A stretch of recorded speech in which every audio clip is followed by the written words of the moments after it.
अस्सलाम वालेकुम, this is Masood from Qazi tech solution. एक नई वीडियो के साथ हमारे बहुत सारे मेंबर्स जो ग्रुप में हैं, यूट्यूब के ऊपर बहुत सारे हमारे सब्सक्राइबर्स हैं, वो हमसे यही रिक्वेस्ट कर रहे थे कि कोई एक जामे एक प्रॉपर कैपिटल गेन टैक्स के पॉइंट ऑफ व्यू से जो है एक वीडियो बनाई जाए, जिसके अंदर ईच एंड एवरीथिंग आसान अल्फाजों में बताया जाए कि ये किस तरह अप्लाई होता है और किस किस चीज़ों पर कितने टेन्यूर के बाद अप्लाई होता है।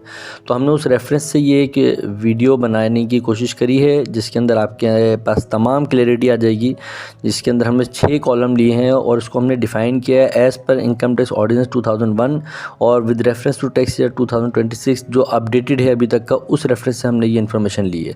अच्छा, इसके अंदर हमने 6 कॉलम में एसेट्स और एक्विजिशन डेट, एप्लीकेबल प्रोविजंस जो टैक्स के अंदर अप्लाई होते हैं वो लिए हैं, टैक्स ट्रीटमेंट किस तरह किस पे कितने % अप्लाई होगा वो लिया है, होल्डिंग पीरियड क्या है और की पॉइंट हमने इसके अंदर एक कॉलम ऐड किया है। अच्छा, इसके अंदर जो एसेट्स है, एसेट्स के अंदर इमूवेबल प्रॉपर्टी जिसमें ओपन प्लॉट आता है, कंस्ट्रक्टेड प्रॉपर्टी आती है और फ्लैट आता है। 3 सेक्शन इस तरीके से बने हुए हैं।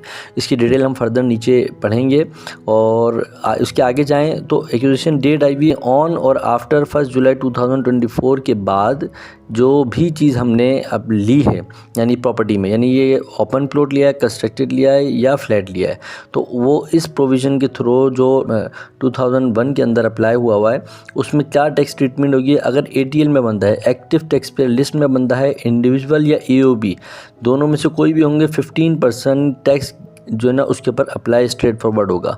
अच्छा, बहुत सारे लोग हमसे ये पूछने की कोशिश करते हैं या अब भी समझने की कोशिश करते हैं ये कैपिटल गेन टैक्स होता क्या है। बड़े आसान अल्फाज के अंदर हम समझाने की कोशिश करते हैं कि आपने एक प्रॉपर्टी 10 लाख के लिए अज्यूम कर लेते हैं, 10 लाख के लिए और 15 लाख की बेच दिया आपने। जब 15 लाख की बेची है तो 5 लाख जो है उस पर वो जो एक्स्ट्रा मुनाफा हुआ है, प्रॉफिट आया है, वो कैपिटल गेन कहलाता है, कैपिटल के ऊपर गेन कहलाता है, उस गेन के ऊपर टैक्स होता है। ये जो 15% टैक्स है ये उस पर अप्लाई होगा जो 5 लाख का हमें प्रॉफिट हुआ है। यानी कि इमूवेबल प्रॉपर्टी के अंदर जो भी प्रॉपर्टी हमने 1 जुलाई के बाद ली है या 1 जुलाई से लिए, वो provision section 37(1)(a) division 8 part 1 first schedule में हमें बता रहा है कि ATL में जो भी बंदा होगा एक्टिव टैक्स पेयर लिस्ट में होगा तो 15% टैक्स उस पर अप्लाई होगा। अगर नॉन ATL में होगा यानी कि वो नॉन फाइलर है तो उस पर नॉर्मल टैक्स रेट अप्लाई होगा। नॉर्मल टैक्स रेट किस तरह अप्लाई होगा उसकी डिटेल में हम नीचे पढ़ेंगे। मिनिमम 15% तो होगा ही होगा, वरना जो स्लैब होगा उसके मुताबिक होगा। कंपनीज एप्लीकेबल कंपनी रेट, अच्छा कंपनीज़ के पॉइंट ऑफ व्यू से जो एप्लीकेबल कंपनीज़ की रेट होते हैं वो भी नीचे लिखे, वो हम बाद में डिस्कस करेंगे किस तरीके से उसके रेट अप्लाई होंगे। अच्छा, जो 1 जुलाई 2024 के बाद से होल्डिंग पीरियड एप्लीकेबल नहीं होगा, नो होल्डिंग पीरियड रिडक्शन, मकसद कोई भी उसके अंदर पीरियड असाइन नहीं किया हुआ। FBR की तरफ से जो नोटिफिकेशन है, जो डिटेल से उसके अंदर कोई होल्डिंग पीरियड असाइन नहीं, उससे पहले होल्डिंग पीरियड था, उसकी डिटेल में नीचे हम पढ़ेंगे कि उसके अंदर किस तरीके से हमने मैनेज किया। की पॉइंट क्या, new regime applies based on acquisition date, एक डेट के ऊपर डिपेंड करता है कि किस डेट से हम क्या चीज़ अप्लाई करेंगे, यानी ये होल्डिंग पीरियड अप्लाई करेंगे या फिर फिक्स फ्लैट 15% टैक्स अप्लाई करेंगे। तो हमारे पास 1 जुलाई की ये डिटेल है कि हमें 15% टैक्स जो है हम पर अप्लाई होगा कैपिटल गेन के ऊपर। अच्छा, सेकंड ऑप्शन में चले आते हैं। इमूवेबल प्रॉपर्टी, वही 3 चीज़ें लिखी हुई हैं, ऑन और बिफोर 30 जून 2024। इसमें क्या है, 30 जून से पहले अगर प्रॉपर्टी लिया आपने तो उस सेक्शन के लिहाज से जो हमने ऊपर पढ़ा है सेक्शन 37, वो क्या कहता था, पहले क्लास पे एप्लीकेबल क्या चीज़ होती थी, होल्डिंग पीरियड होता था, उसमें टेबल अप्लाइज होते थे, यानी कि उस होल्डिंग पीरियड के डिफरेंट फेजेस थे, डिफरेंट सेक्शंस थे, यानी कि 6 साल 5 साल 4 साल कितने साल पे कितना टैक्स अप्लाई होता था, वो रेट भी हमने नीचे असाइन किया है जो अंडरस्टैंडिंग के लिए से समझ में आए। और नीचे लिखा हुआ है कि होल्डिंग पीरियड में यस लिखा हुआ है, यानी कि इस सिनेरियो में होल्डिंग पीरियड होते थे। 30 जून 2024 से पहले जितनी भी प्रॉपर्टीज़ ली गई हैं उसमें होल्डिंग पीरियड होते थे, वो अप्लाई होंगे इसके ऊपर। अच्छा, do not apply new 15% rules after 1 जुलाई 2024। अच्छा, 15% जो इसके ऊपर टैक्स है वो यहाँ पे अप्लाई नहीं होगा, क्योंकि ये सारी की सारी प्रॉपर्टी जो ली हुई हैं पहले से 30 जून 2024 से पहले की ली हुई हैं उस पर 15% टैक्स अप्लाई नहीं होगा। बस इसमें यहाँ पे ये बताया गया। गोल्ड पे आ जाए, किसी भी डेट में लिया हुआ हो, कभी भी लिया हुआ हो, section 37(1) general capital gain framework, जो जनरल फ्रेमवर्क है वो इस पर अप्लाई होता है। No special immovable property 15% rate, इस पे कोई इमूवेबल प्रॉपर्टी की तरह कोई 15% रेट अप्लाई नहीं होता। General applicable rules rates apply होते हैं, वो किस तरह होते हैं वो नीचे हम पढ़ेंगे। अच्छा, नो स्पेशल प्रॉपर्टी टेबल, कोई इसका टेबल नहीं होता। होल्डिंग टेबल भी नहीं इसका कि 6 साल रख लें, 5 साल रख लें, 4 साल रख लें। और डिफ्रेंशिएट विद प्रॉपर्टी से बिल्कुल डिफरेंट है ये। सिमिलरली ज्वेलरी पे आ जाते हैं। ज्वेलरी गोल्ड जो ज्वेलरी का पार्ट है, लेकिन वो ज्वेलरी जिसमें गोल्ड नहीं है उसका क्या सिनेरियो वो यहाँ पे डिफाइन किया गया है। इसके अंदर सेक्शन 37(1) प्लस सेक्शन 38(5)(b). अब सेक्शन 38(5)(b) क्या कहता है, इसको हमने बड़ा अलाइन किया है, उसको समझने की भी ज़रा सी कोशिश करी और हमने नीचे इसी की डिटेल सबसे पहले लिखी कि no special immovable property 15% rate. इस पर भी कोई 15% डायरेक्ट रेट नहीं है, कोई प्रॉपर्टी वाला इसका मामला नहीं है। नो स्पेशल प्रॉपर्टी टेबल भी कोई इसका नहीं है। अब section 38(5)(b), disposal loss of jewellery is not recognized. जो ज्वेलरी लॉस में चली जाएगी वो रिकग्नाइज, उसका लॉस जो है वो रिकग्नाइज नहीं होगा। वो क्या है, अब देखें 38(5)(b). अब हम नीचे चलते हैं। नीचे मैंने इसका एक शेड्यूल बनाया, ज्वेलरी पर्टिकुलरली इंपॉर्टेंट। अच्छा, सेक्शन 38(5)(b) जो अभी हमने ऊपर लास्ट सबसे छोड़ा है, सेक्शन 38(5)(b) क्या बता रहा है इसमें वो कह रहा है, इसको समझने की ज़रा से कोशिश करते हैं कि section 38(5)(b) expressly states that no loss shall be recognize on disposal of jewellery. कोई लॉस उस पर एप्लीकेबल नहीं होगा ज्वेलरी के ऊपर। फॉर एग्जांपल, ज्वेलरी आपने परचेज़ की 1 मिलियन की, सोल्ड कर दी 1.5 मिलियन की। अब जो 5 लाख का गेन आया, यहाँ पे जो गेन आया 5 लाख का, तो वो कह रहे हैं gain fall into the applicable capital gain general tax computation. अगर बिलफर्ज उसमें मुनाफा हो रहा है, उसमें प्रॉफिट हो रहा है, जिसको हम कैपिटल गेन कह रहे हैं, ये वाला गेन, तो वो बन रहा है कि जनरल टैक्स कंप्यूटेशन के अंदर हो जाएगा। वो किस तरह जाएगा वो हम नीचे देखेंगे। लेकिन जो ऊपर इस सिनेरियो में यहाँ पे जो बताया गया है कि disposal loss of jewellery is not recognize, वो क्या है, वो ये है कि बट इफ़ परचेज 1 मिलियन के आपने परचेज़ करी और 8 लिख के आपने उसको सोल्ड कर दिया, 2 लाख का जो लॉस है ना, ये वो कह रहा है कि इसको हम रिकग्नाइज नहीं करेंगे। ₹2 lakh jewellery loss can not be recognize under section 38(5)(b). यानी कि आपने जो कैपिटल के अंदर अगर बाज़ वक़्त हमें लॉस हो जाता है तो वो कह रहा है कि हम इसको रिकग्नाइज नहीं करेंगे, ये लॉस हुआ है, वो रेट टू रेट ही उसको असाइन करेंगे। अब नीचे हम इसकी और मज़ीद डिटेल पढ़ते हैं कि गोल्ड ज्वेलरी पे कैपिटल गेन टैक्स की ट्रीटमेंट होगी कैसे। यानी प्रॉपर्टीज़ के हमें पता चल जाता है कि भाई इसकी प्रॉपर्टी के अंदर इतने फेजेस हैं। 1 जुलाई 2024 के बाद से फिक्स रेट 15 फ्लैट कर दिए हैं, उससे पहले जो ना होल्डिंग पीरियड से। लेकिन एक्चुअल में बेतहाशा लोगों को ये कन्फ्यूजन रहती है कि गोल्ड का किस तरीके से अलाइनमेंट होती है सारी। गोल्ड की बड़ी हमने एक आसानी से ये रिकग्नाइज़ करने की कोशिश करी है किस तरह अपने क्लाइंट्स को, अपने मेंबर्स को, अपने सब्सक्राइबर्स को ये सारी डिटेल हम शेयर करें। ये पर्टिकुलरली हम काजी टेक्स सॉल्यूशन के प्लेटफॉर्म से इस तरीके की वीडियोस जो बहुत आसानी से समझ में आए तो हम ये शेयर करते रहते हैं, जिसके अंदर हमने ये 2 कॉलम बनाए, पर्टिकुलर्स और डिटेल्स। एप्लीकेबल एसेट्स गोल्ड और ज्वेलरी के हवाले से बात करें। कैपिटल गेन टैक्स जो special capital gain tax rate है, इस पर no separate fixed capital gain tax rate, कोई इसका फिक्स रेट नहीं है। जिस तरह 15% प्रॉपर्टी के ऊपर है, इसका कोई फिक्स रेट नहीं है। इसका रेलिवेंट प्रोविजन क्या है, section 37(1) income tax ordinance 2001। Property के 15% रूल्स अप्लीकेबल होते हैं या नहीं होते? No. The special 15% regime relates to qualifying immovable property, ये सिर्फ इमूवेबल प्रॉपर्टी के ऊपर अप्लाई होता है। होल्डिंग पीरियड का टेबल इस पे अप्लाई होता है गोल्ड और ज्वेलरी के ऊपर, no special holding period table for gold और ज्वेलरी। उसके बाद नीचे टैक्स ट्रीटमेंट क्या होगी, ये एक्चुअल पॉइंट है जहाँ पे हम लोग सब ये सोच रहे होते हैं किस तरीके से इसकी टैक्सेशन होगी। अच्छा, टैक्स लिखा हुआ taxable capital gain is considered under the applicable individual AOP tax rate framework. अब बड़ा आसानी से हमें समझने की कोशिश, subject to the exact facts and tax payer status. Tax payer status के पॉइंट ऑफ व्यू से बता रहा है कि फाइलर हो या नॉन फाइलर हो वो देखना पड़ेगा इसमें, और ये बता रहा है कि एप्लीकेबल इंडिविजुअल और AOP के जो टैक्स रेट होंगे ना, उसका फ्रेमवर्क जो टैक्स होंगे वो उस पर अप्लाई होंगे। वो किस तरह होंगे अभी हम ज़रा सा नीचे देखते हैं। ज्वेलरी लॉस, ये हमने ऊपर पढ़ा कि नॉट रिकग्नाइज्ड अंडर सेक्शन। जो ज्वेलरी से मुराद देखें गोल्ड नहीं है इसमें, गोल्ड ज्वेलरी के अंदर ज़रूर होता है, लेकिन जब गोल्ड को सेपरेट कर देंगे तो वहाँ पे ज्वेलरी को बता रहा है कि वो जो लॉस हुआ इसके अंदर, जैसे सिल्वर ले लें हम और दूसरी जो जितने भी मेटल्स होते हैं वो उसको ले लें, तो हम वहाँ पे इसको ये रिकग्नाइज़ करने की बात कर रहा है, ये रिकग्नाइज़ नहीं करेगा। अच्छा, यहाँ नीचे आ गए हम।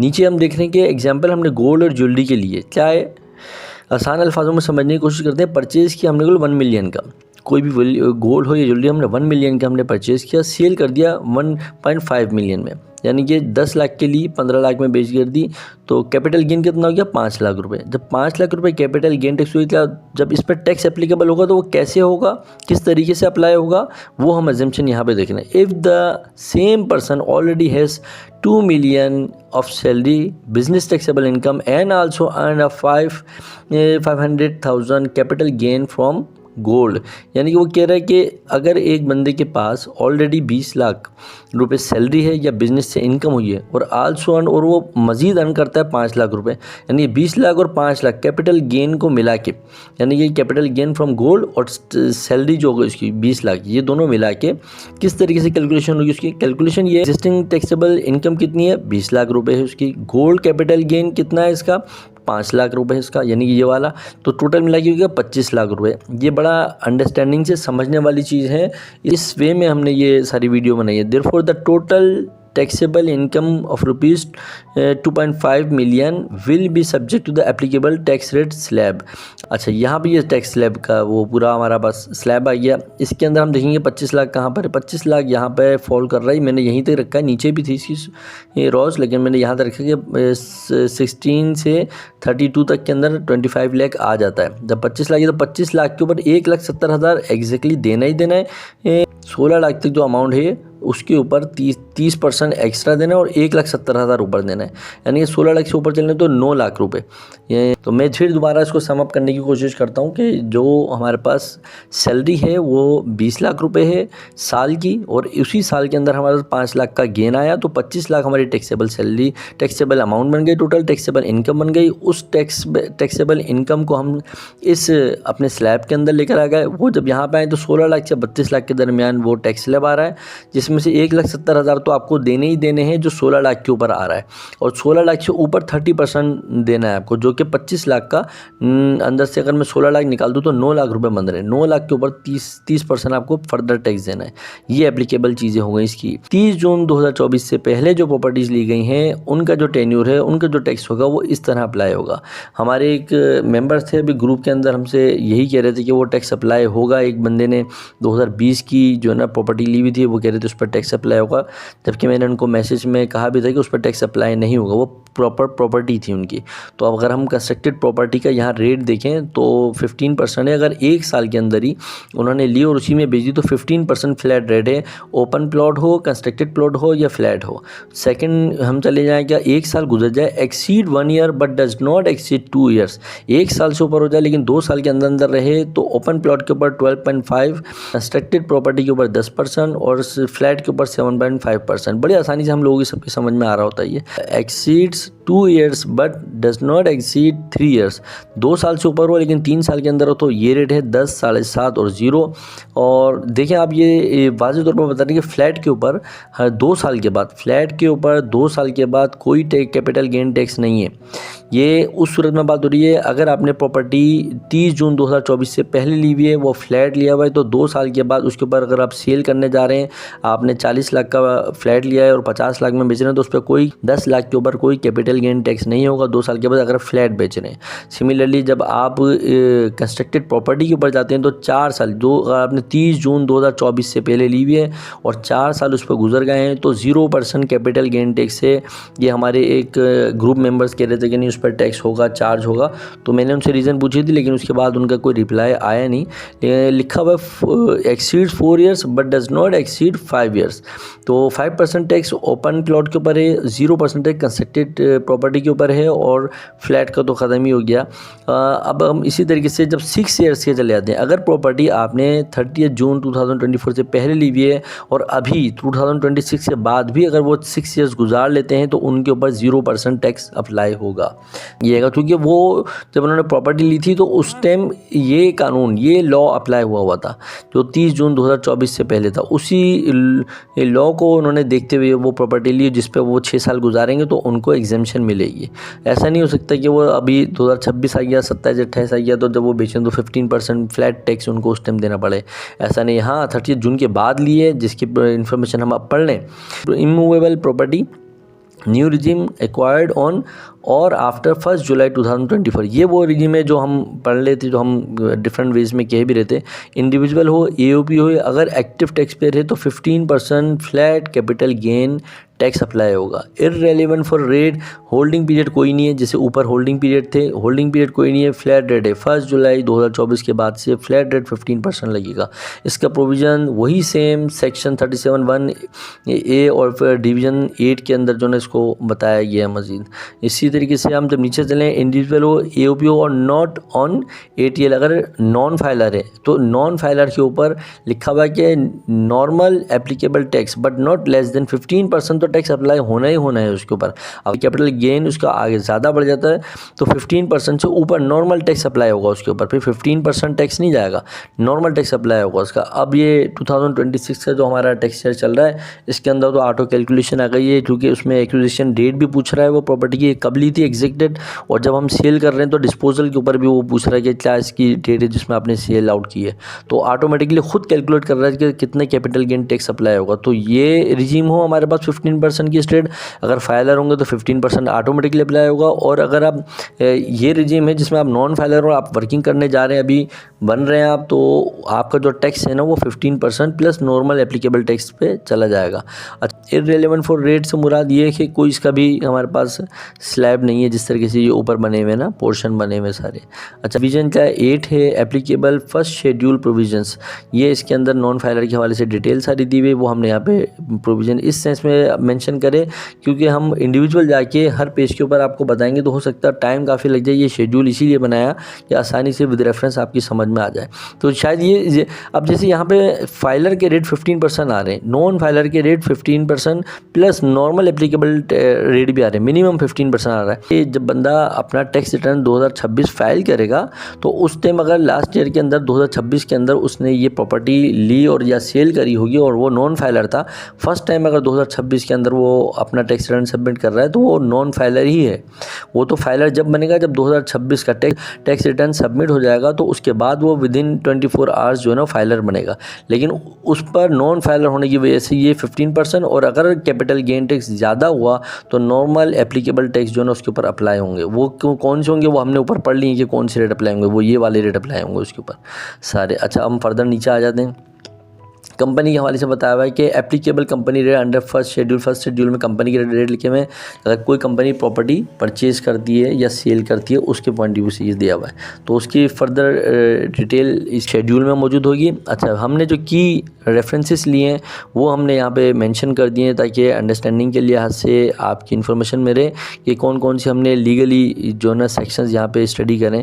तो ये हमने थोड़ा सा उस रेफरेंस से डॉक्यूमेंटेड करा थी चीज़ें कि इनकम टैक्स ऑर्डिनेंस 2021 सेक्शन 37 और इसके जो यूटिलाइजेशन है वो सारी हमने बताई है, और सेक्शन 37(5) की, सेक्शन 38(5)(b) की, डिवीज़न 8 पार्ट 1 फर्स्ट शेड्यूल और एफबीआर सर्कुलेशन 1 ऑफ 2024 और 25, ये सारा रेफरेंस हमने लिया है। किस टाइम उस पर कैपिटल गेन 15% फ्लैट हो गया, किस टाइम नहीं हुआ, ये सारी चीज़ें हमने इस रेफरेंस से इकट्ठी की हैं। किसी को चाहिए हो ये डॉक्यूमेंट, किसी को चाहिए हो तो कमेंट करें, मैसेज करें, तो हम इसको ये प्रोवाइड कर देंगे। हमारे यूट्यूब चैनल को लाइक करें, हमारे सोशल मीडिया नेटवर्क को लाइक करें, फॉलो करें। इस तरीके की डिफरेंट छोटी और मुफीद मालूमात के लिए हमारे ये काजी टैक्स सॉल्यूशन को सब्सक्राइब करते रहिए ताकि ज़्यादा से ज़्यादा इन्फॉर्मेशन ये लोगों तक पहुँचे। इस कदर इतनी आसानी से बहुत सारी डिटेल में बाय लॉ मेंशन करके तमाम चीज़ें जिस तरह हमने आपको शेयर करी हैं, मेरा नहीं ख्याल कि कोई भी बंदा किसी भी रेफरेंस से किसी भी चैनल के ऊपर इतना इन डेप्थ इन्फॉर्मेशन आपसे शेयर करता होगा। इसी तरह की छोटी और डिफरेंट आप वीडियोस देखने के लिए हमारा चैनल सब्सक्राइब करते रहिए और उसको मज़ीद शेयर करते रहिए। अस्सलाम वालेकुम रहमतुल्लाहि व बरकातुहू।